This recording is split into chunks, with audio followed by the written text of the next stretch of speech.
Hey everybody, welcome to my channel. Hey, today we are going to start a series on Are You a Driven? Now, we think of driven people and it's very powerful, right? We think of Steve Jobs, we think of Bill Gates. Um, there's a slew of people who it's like just really high paying, high turnover people that can just make it happen, right? And the hard part is that person who is a driven, and it might be you, might be a little bit like me, where a lot of my life I've been driven. I kind of move from one thing to another, but at the same time, it's like I didn't really find my pace, right? Necessarily.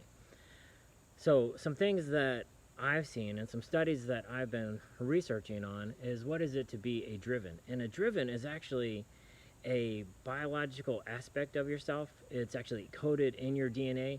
And what's interesting is there's really two types of people. There are farmers and there are hunters.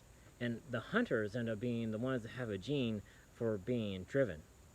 Now, neither are better or worse. I mean, to some degree, I honestly kind of wish I was more on the farmer side. The farmer is more of a person who can handle kind of a daily routine. I mean, they are your grinding kind of people who can handle, that life on the farm. We idolize them in our culture so much, and we really appreciate what they do in a concept of like, hey, you can wake up at 5 o'clock in the morning, be on a tractor, be on, out in the fields, all that kind of stuff, making it happen, taking care of a farm day in and day out, and just all the little things that it takes to do that. Um, and in a job environment, you might have somebody who is like works accounting or works a phone job or something like that, where it's like it's just people all day long, and they're kind of doing a little bit of the same stuff, changes a little bit, but overall it's kind of the same thing every day after day, right? Well, so for being a driven is a little bit different because if so you look at it from the aspects of being a hunter. So if you go back tribal times, you have where you had members of the party of the tribe that they kind of most likely there was days on end they didn't really do much, but they had kind of all the courage and they had a lot of bravery and a lot of risk-taking aspects to them that took them out into the wild. It's like beyond what was comfortable to find the game, to hunt, and to then bring back the game to be processed by the entire tribe and by the group. And if you think about that, how interesting that is in our society today, of if you're not the farmer type and you're at a day in and day job or day in and day out job, it can be really tricky for you. And where it's like, hey, you had a purpose, and then it's like you take a break, and then you have a purpose, and so you kind of have that. So 10 things that might lean you to believe and understand inside yourself that you are a driven. The first one, which is really kind of crazy, are you anxious and depressed? Have you reached points in your life where you're like, man, I just don't feel right inside of me? And that's okay. It's okay to be like that. Second, maybe you've been a job hopper. I know for me, I got kind of lucky out of high school. I joined the military, but then it's like I was in the Navy, I was in the Air Force. I did all kinds of different jobs, and that job hopping really helped me succeed in my life as a driven. But it was really hard for me when I got out of the military and then into civilian life, and just kind of tried to have that more farmer type job. It was really, really hard for me. Next, you're a dreamer. Maybe you're the one that's like, you wake up at 2 o'clock in the morning and you have those ideas of like, hey, I have this grand business idea, or this passion, right, that you have, and you're like, I want to do something with that. Kind of leading into that is addictive personality. Now for me, it's like kind of a gamer. It's like I like tabletop games and things like that, but it's like there really hasn't been a hobby that I haven't loved that I've been introduced to, because I love new, and new gets me excited, and so it's really fun. Perfectionist, OCD even.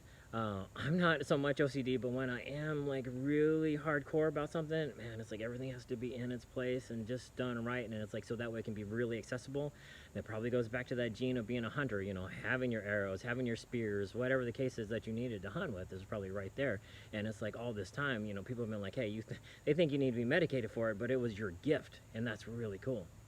Other one is just restless and shame. God, as I went from job to job, and I would be like, oh, I wasn't really a master of a lot of them, and I felt very shameful for that, and it really hurt inside for me to have that concept of like, man, why can't I just settle down? Why can't I just like get into a grind of a job and then just be happy with it?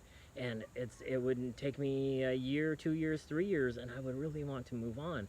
And then I felt very shameful because then I was like, okay, you're not progressing in your job, and you know those things where it's like, hey, you need to stay in the job, and so you can progress through the ranks. And it's like that was it was better for me in the military, but then outside the civilian life, it got really ugly. I ended up being a photographer for 10 years. I mean, it's like I needed something that was a little bit different and more on mine, and that's probably a part of it too. Never satisfied. Man, it's like 2 or 3 years pass by, everything's kind of the same, get kind of restless inside of you, and you get that that coming back, and you're just not satisfied with whatever you're doing, because it's like even me as a photographer, I'd be like, oh, I want to be $100,000 a year photographer, and just all these, I want to have magazines and all this kind of stuff, whatever, and those don't really satisfy you. Even if you get to those points, they're just not there, and it's like, what is going on? The other is you might be an idea generator.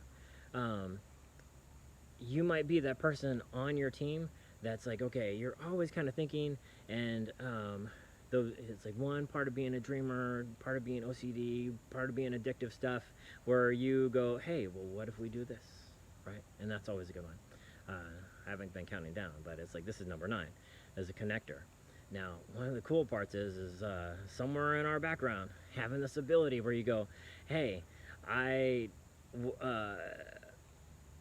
okay, when I'm in this forest and I move to this land area, for some reason when I cross the threshold, it's like some game come out, right?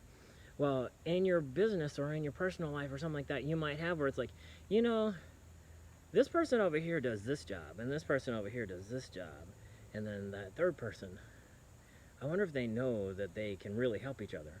And it's like, so you start making connections with people, and it's like, that's a lot of fun. I actually did that one time, and I highly recommend it if like you are an entrepreneur, because it's like you probably are. It's like look for those other businesses that might be talking to each other, and that might be able to generate some lead stuff for you. So free tip for you there. Risk taker, and this is number 10. As I said, it's like you're the one out going to get in the game. You're the one out trying an entrepreneur job, saying, screw the corporate life, and go, you know what, here's my resignation, I'm freaking doing this, I'm dedicated to it. And then it can be a little tricky because sometimes we're not always ready for that, and but we really want it so bad that we go ahead and jump into it. So if you align with being a person who knows that they're different, who knows that they don't necessarily fit into a lot of the norms of society, because this isn't everybody. You, my friend, you might be a driven, and this series is going to be about us, okay? All right, you hang in there. I know that with being a driven, a lot of things can be really tough, but you got this, and we're gonna walk through this together, man. All right, later. Hey, everybody, and let me add one more quick little note. If you think you're a driven, leave a message or a comment below, and it's like, give me some ideas of what leads you to believe that you're driven. And then also don't forget to like and subscribe, because I'm going to be having some videos out. I imagine about 10 of them that are going to come out. We're going to talk about the aspects of being a driven. If you want to know a little bit more, it's like make sure to stay tuned, and we will get you connected.